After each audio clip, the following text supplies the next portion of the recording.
Mohsin Hamid's The Last White Man, Summary and Analysis of Chapter 8. Anders was alone in his house. He could feel the ancient Gothic horror waiting outside. He wished if he were one of those militants, thereby unharmed and enjoying his freedom of choice. But it wasn't possible at all. The gym was closed for a while. Anders had to manage everything with the cash his father gave him. All of a sudden, Anders thought to call the cleaning guy, but he neither had his number nor did he know his name. Anders saw online that the militants were growing aggressive day by day, and the news anchors had disagreement upon the number of white people chained to dark. Some of the dark men, not fully dark, were killed and buried out of aggressive clash. Anders was already frightened, so he didn't keep his rifle away from him. The rifle kept asking a question from Anders, how longer he would like to live.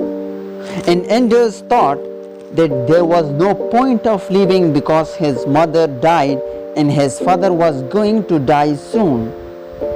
He also thought about other dark people in the town and got worried about how they were coping with the fatal situation. Whether they had shot themselves or were going to die slow with drinking wine or hang themselves. So he got bored and tense. All of a sudden, he discovered how badly he wanted to stay and to survive. He pumped himself with eating and taking shower, exercised, and waited until few days to see what would happen next. Una argued with her mother, screamed at her, berated her, and sometimes angry at her, for her mother was holding on to believe, that is, seeing the militants with a sense of justice. Time and again, her mother got briefly angry at her as well. There was panic in both Una and her mother's eyes, but both had different kind of panic. Una's mother refused that there was any violence out there.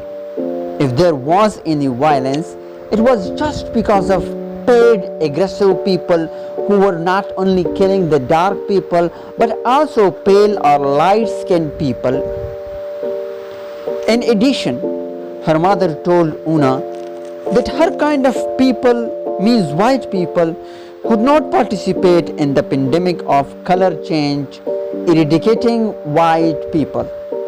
Therefore, according to Una's mother, it was better if white people had their own way doing things and dark people had theirs way doing dark things.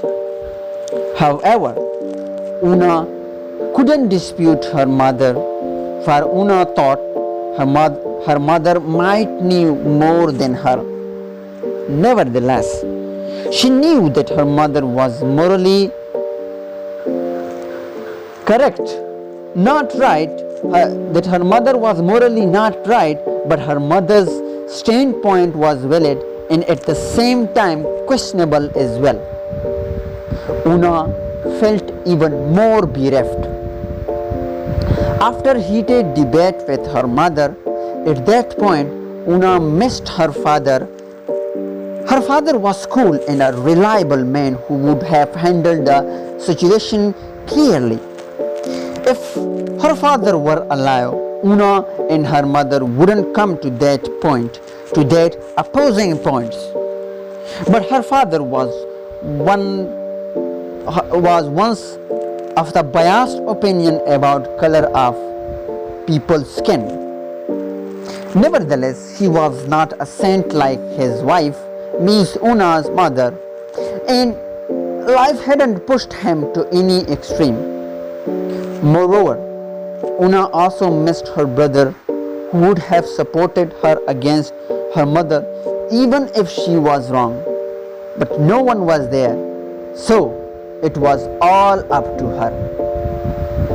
The militants were cleaning the town of dark people. Anders saw 3 militants coming out of court.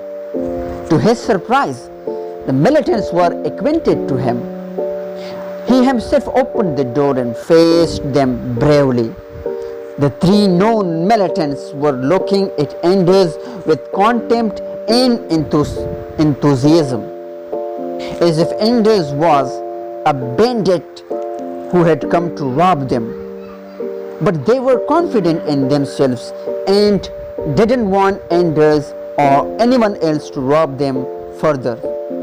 As they were already robbed, nothing was left except their whiteness. The militant didn't care about the rifle in Anders' hand, for they were the one to initiate the attack. After hi hello, they warned Anders to leave before they came back. But Anders angrily responded with blatant refusal.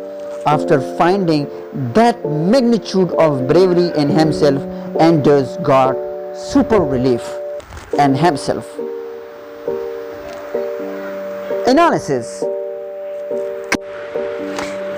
This chapter highlights that the major issue is fight of all against all. The clash is not between 2 civilizations. Rather, it is just the skin color that is the bone of contention. The reason is that the only thing Anders lacks is whiteness. Inside, he is that old white Anders, dark outside though. Furthermore, dark skin color is associated with dark things: immorality, savagery, barbarity, etc. Therefore, Una's mother relentlessly asserts that dark-skinned people should do and handle their own dark things. Una's mother is represented as the hardcore racist. The reason behind such representation is that Mohsin Hamid might want to show that color discrimination is not a recent issue but a long-standing old one.